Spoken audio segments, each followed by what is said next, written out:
सामाजिक कार्यकर्ता नवीन किरण तथा उनका साथीहरू विभिन्न सामाजिक मुद्दा तथा राजनीतिक मुद्दाहरू लिएर अहिले धरना बसेका छन् र तपाईँ आज धरनामा हुनुहुन्छ। एक दिन धरना तपाईँका साथीहरू हुन्छ। आज धरनाको मुख्य उद्देश्य चाहिँ के हो? समस्त सर्वप्रथम त यहाँनिर तपाईँको जति पनि जना दर्शक हुनुहुन्छ सबैजनालाई म हार्दिक अभिवादन टक्राउँदै सिक्किमका जतिजनाले पनि अब हामीलाई तपाईँको प्रत्यक्ष रूपमा अथवा अप्रत्यक्ष रूपमा हामीलाई साथ दिनुभएको छ सबैजनालाई धेरै धेरै धन्यवाद। अनि तपाईँको प्रश्नको उत्तर दिनु पर्दाखेरि धरनाको हाम्रो औचित्य चाहिँ के छ भनेर भन्दा लोकतन्त्रमा हेर्नुहोस् जनता जागरुक हुनुपर्छ। जनताले आफ्नो मागहरू सरकार समक्ष राख्नुपर्दछ र त्यसले गर्दाखेरि हाम्रो चाहिँ धरनाको पहिलो उद्देश्य चाहिँ के छ भन्दाखेरि त्यो वर्तमान एसकेएम सरकार चाहिँ सरकारमा आउनुभन्दा अगाडि आफ्नो घोषणापत्र यहाँनिर सार्वजनिक गरेको थियो। आज हामी चाहिँ मुख्य उद्देश्य चाहिँ के छ भनेर भन्दाखेरि चाहिँ यो घोषणापत्र चाहिँ सरकार समक्षलाई चाहिँ अवगत गराउने हाम्रो चाहिँ मुख्य उद्देश्य छ। र घोषणापत्र अब गर्नुपर्दाखेरि यहाँ हेर्नुहोस् है, जस्तो प्रकारले मानिलिनुहोस् बेरोजगार सम्बन्धित विषय लिएर सरकारले चाहिँ अब कस्तो प्रकारले चाहिँ हामीले हल गर्छौँ बेरोजगार भनेर भन्दाखेरि कोही पनि बेरोजगार रहँदैन, हरेकजनालाई नोकरी दिने 10,000 बेरोजगार भत्ताहरू भन्ने कुरोहरू गरेको थियो। अब खैर अब तपाईँको माने यो कुराहरू अब सरकारलाई अब अवगत छ छैन, तर यहाँनिर अहिले त्यो जुन चाहिँ अब तपाईँको जति पनि एउटा बाचाहरू गरेको थियो त्यो बाचा गर्नुको साटो अहिले के भएको छ भन्दाखेरि चाहिँ सबै उल्टा भइरहेको छ हैन। अब मानिलिनुहोस् हामीले पहिला सुरु त भनेको छौँ यहाँनिर यहाँ के अरे हाम्रो यहाँनिर यो फ्लेक्समा पनि हामीले त्यहाँनिर अवगत गरेको छौँ कि तपाईहरूको मेनिफेस्टोलाई एकपल्ट टटोलेर यो मेनिफेस्टोभित्र के लेखेको छ त्यो त हेर न त बाबा भन्ने नि। अब यो मेनिफेस्टो देखाउँदा फेरि 25 वर्षको कुरा गर्छ, 25 वर्षकै कुरा गरिरहने हो। अब 25 वर्षको कुरा गरिरहने हो, तपाईँहरूको सरकार छ, 25 वर्षको सरकार गयो, हटायो सिक्किमको जनताले। तर अब नयाँ सरकार आएको छ भने यो मेनिफेस्टोलाई चाहिँ अब यो पुरा गर्नुपर्छ, त्योपट्टि कदम राख्नु भन्ने हाम्रो औचित्य यहाँनिर। र पहिला सुरु अब यहाँनिर भन्नुपर्दा यहाँनिर बेरोजगारी सम्बन्धित विषय लिएर बेरोजगारी सम्बन्धित विषय लिएर यहाँनिर हामीसँगमा फाइल छ। लगभग यहाँ हेर्नुहोस् है, दुई चार दिन अगाडि मात्रै मुख्यमन्त्रीले आरटीआई लगाउनु फल्ना ढिस्का के कुरा गर्नु हुँदै थियो। तर हामीले आरटीआई लगाए पछाडि चाहिँ यहाँनिर हाम्रो नामसूची चाहिँ लगभग 1800-1900 जना छ यहाँनिर नामसूची। हुनु चाहिँ अब कतिजना अब तपाईँको रेगुलराइज गरेर इन्टरभ्यू भएर भएको छ। यहाँनिर अहिले बहिनीले स्टडी गर्नु भएको छ है, यो कुरा सार्वजनिक गर्नुहुन्छ।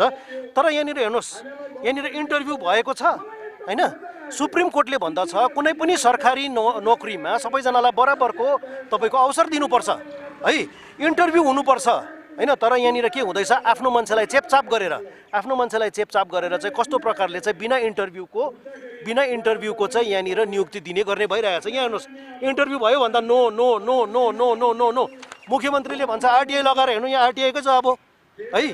अन्त तपाईँको हाम्रो माग चाहिँ आजभन्दा 5 अगस्त 2020मा हामीले के भनेको थियौँ भन्दा यो जतिजना पनि गैर कानुनी प्रकारले तपाईँहरूको नजिकको मान्छेलाई सिक्किम सरकारमा नोकरी दिनुभएको छ त्यो सबै नै गैर कानुनी हो, असंवैधानिक हो।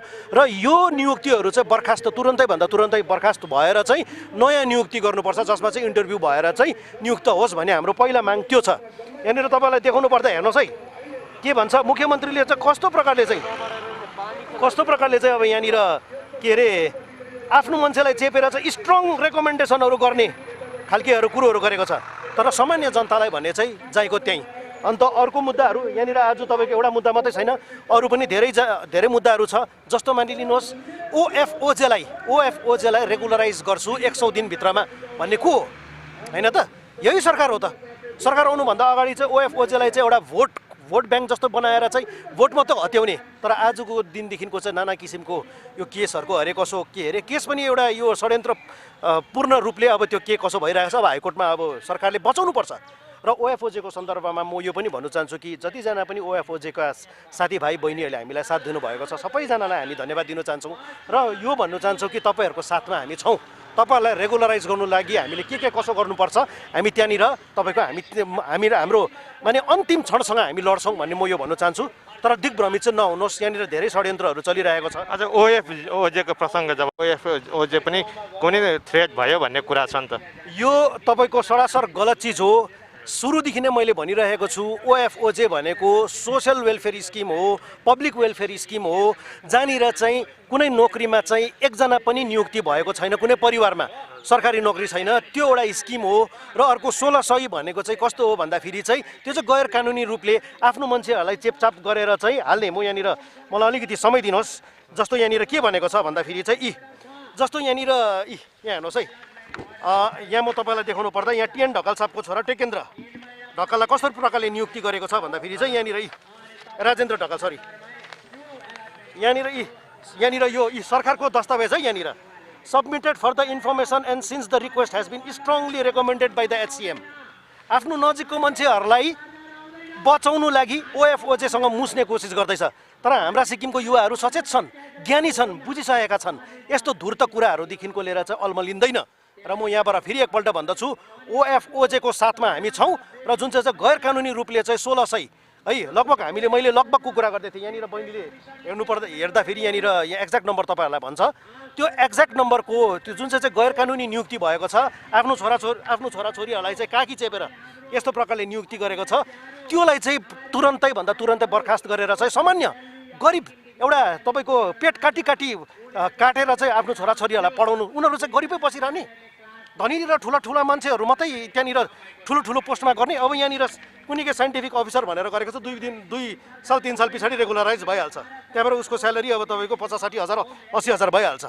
र यो प्रथा चाहिँ यो बन्द हुनुपर्छ भन्ने हाम्रो औचित्य हो। र मुख्यमन्त्रीको त्यस्तो सम्भाषणहरू गर्दाखेरि चाहिँ म हाँस्नु सक्छु, त्यो बाहेक अरू केही पनि गर्नु सक्दिनँ। गुर्बुचे अरे कोही अरे कसो अरे होइन। हेर्नुहोस्, गुर्बुचे म गएको छुइनँ। यदि म गएछ भने उसलाई होइन यो वर्तमान सरकारलाई के को उयो, म गुर्बुचे जानु सक्छु, म दिल्ली जानु सक्छु, म कहाँ जानु सक्छु, तर गएको छुइनँ मैले त्यो है। तर आउँदो दिनमा गएछ भने नि कसैलाई केही मुख्यमन्त्री अर्थात् कुनै है। हेर्नुहोस्, म त यो पनि भन्छु कि जति पनि विपक्ष दलहरू छन् होइन, सबैजना चाहिँ एकजुट भएर चाहिँ यो जुन चाहिँ अब तानाशाही सरकार छ है, यो गैर कानुनी यहाँ हेर्नुहोस् बाचाहरूको पहाड छ होइन। एउटा त्यो नवीन किरण पछाडि लागेर अथवा नवीन किरणको अथवा को पछाडि लागेर त्यो केही हुनेवाला छैन। हामीले त हामी सरकारसँग काम गर्नुको लागि तयार छौँ, सरकारको हितमा हामी काम गर्नु लागि तयार छौँ। तर सरकारले आफ्नो बाचा त पुरा गरोस् भन्ने हाम्रो यो औचित्य छ। र हेर्नुहोस् मागहरू धेरै छ, सरकारको बाचाहरूलाई पुरा गर्नु छ है। त्यसमा अब हेर्नुहोस् धरनाको औचित्य छ सरकारको बाचाहरूलाई पुरा गर्ने एक हो।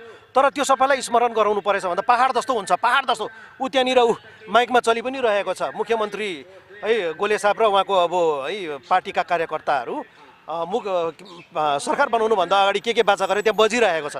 त्यो गरेछ भने पहाड जस्तो हुन्छ। तर आज हामीले मुख्यतः के को लागि हामीले धरना गरेको छौँ भन्दा पहिला सुरुमा इलेक्सन मेनिफेस्टो बेरोजगारी सम्बन्धित विषय लिएर तपाईँहरूले के बाचा गर्नुभएको थियो त्यसलाई पुरा गर्ने, त्यहाँदेखिको लिएर तपाईँको 1600 गैर कानुनी नियुक्ति त्यसलाई तपाईँको हटाएर नयाँ नियुक्ति गर्ने, ओएफओजेलाई तपाईँको के अरे यो के भन्छ रेगुलराइज गर्ने होइन। त्यहाँदेखिको लिएर यो के भन्छ करप्सन विषय लिएर तपाईँहरूले के कसो गर्नुभएको छ। करप्सन हामीले बढेर नै देखेको छौँ होइन। अन्त यहाँनिर तपाईँको अनइम्प्लोइडको विषय लिएर हामीले यो पनि भनेको छौँ कि तपाईँहरूले आफ्नो मेनिफेस्टोमा चाहिँ लोन माफी भन्ने कुरा गर्नुभएको थियो। फेरि एसबिएसबाट लोन लिएको होइन है, मैले अनइम्प्लोइडको कुरा गरेको छु। अनइम्प्लोइड लोन माफीहरू गर्ने भएको छ। अन्त अरूको एडोक टिचर्सहरूको विषयमा तपाईँले रेगुलराइज गर्छु भनेको थियो। टेम्पोरेरी इम्प्लोइलाई तपाईँहरूले रेगुलराइज गर्छु भनेको थियो। इक्वल पे फर इक्वल वर्कको कुरा गर्नुभएको थियो। लेबर कन्ट्र्याक्ट सिस्टमको हटाउने कुरा गर्नुभएको थियो होइन। र यहाँनिर अहिले हालैमा 2 हप्ता दिन अगाडि मात्रै हेल्थको विषय लिएर सिक्किमको स्वास्थ्य विभागको लिएर चाहिँ भाण्डाफोड कसो भएको छ भन्दा डाक्टर सीएस शर्माले है मिडियाको अगाडि 2-4 वटा तपाईँको मुद्दाहरू राख्नु भएको थियो। तर मुद्दाको समाधान गर्नुभन्दा अगाडि चाहिँ उहाँलाई ट्रान्सफर गर्यो इत्यादि के कुराहरू छ होइन। 11 जातिको ट्राइबल इस्यु छ, कहाँ के भइरहेको छ, तपाईँहरूले के गर्नुभएको छ। त्यहाँदेखिको लिएर अब तपाईँको लिम्बू तामाङको सिटको कुरा छ। हिस होलिनेस कर्मापालाई रुम्तेक गुम्पामा आफ्नो स्थानमा आसीन गराउने कुरोहरू छ। त्यहाँदेखिको लिएर होमगार्ड, आशा वर्कर्स, आँगनवाडीहरूको स्यालेरी बढाइदिने यस्तो पहाड जस्तो। र आज चाहिँ हामीले मुख्यतः 14 वटा मुद्दाको निम्ति चाहिँ हामीले धरना प्रदर्शन गरेको छौँ। र हामीलाई धरनाको लागि साथ दिँदै अब उहाँको एउटा मुद्दा गीता राई है जो चाहिँ अब तपाईँको अगस्त महिनामा मणिपाल हस्पिटलमा अब तपाईँको बितेका थिए। उहाँले पनि केही न्याय पाउनु भएको छैन। उहाँ पनि अब यो धरनामा सामेल भइदिनु भएको छ। उहाँको अब साना साना नानीहरू पनि यहाँनिर सामेल भइदिनु भएको छ है। त्यस्तै त्यही मुद्दाहरू लिएर आज हामी यहाँनिर बसेका छौँ र यो धरना चाहिँ हाम्रो कस्तो हो भन्दाखेरि चाहिँ हामीले सुरु गरेको छौँ। अब भन्नुपर्दाखेरि चाहिँ अब हामीले चाहिँ तपाईँको यो पत्रकार सम्मेलनमा मात्रै सीमित नराखेर चाहिँ हामीले आफ्नो कार्यक्रम सुरु गरेको छौँ र यो बढेर नै जानेवाला छ माने आउँदोवाला दिनमा। सोरेङको एउटा प्रोग्राममा मुख्यमन्त्रीले तपाईँप्रति सङ्केत गर्दै भन्नुभएको छ कि ओएफजेको केस गर्ने चाहिँ तपाईँ हो, तपाईँले घुर्विसेबाट पैसा ल्याएर 3 जना एडभोकेटलाई एक महिना कलकत्ताबाट एडभोकेट ल्याएर एक महिना पालेर राखेर ओएफजेको एगेन्स्टमा तपाईँ हो केस गर्ने भने मुख्यमन्त्रीको सङ्केत तपाईँतिर छ, के भन्न चाहनुहुन्छ? ओएफओजेको केस गर्ने को यो मुख्यमन्त्रीको तपाईँको यस्तो किसिमको लालछना लगाउँदाखेरि म नि तपाईँको मलाई हाँस मात्रै उठ्दछ है। ओएफओजेको केस गर्ने यहाँनिर सिक्किमको एकजना वकिल हुनुहुन्छ है र हाइकोर्टको रेकर्डको मुताबिकमा चाहिँ हामीले के चाल पायौँ भन्दाखेरि चाहिँ सिक्किमका 3 जना युवतीहरूले केस हाल्नु भएको छ। मलाई लाग्दछ कि यो चाहिँ अब कहीँ न कहीँ गएर उहाँकै नै षड्यन्त्र छ भन्ने लाग्दैछ र यो कुरालाई म खण्डन गरेर र हाँस्नु बाहेक म अरू केही पनि गर्न सक्दिनँ। तपाईँहरूको मार्फतबाट म यो भन्नु चाहन्छु कि घुर्बुसेबाट पैसा ल्यायो अरे, त्योबाट पैसा ल्यायो अरे, फल्ना हो। पैसा चाहिँ अब उहाँको त्यो चलखेलहरू होला है। हामी त अब तपाईँको युवा छौँ होइन। तपाईँको हाम्रो माने के हाम्रो बल मुताबिक हामी स्वयं के गर्नुपर्छ हामी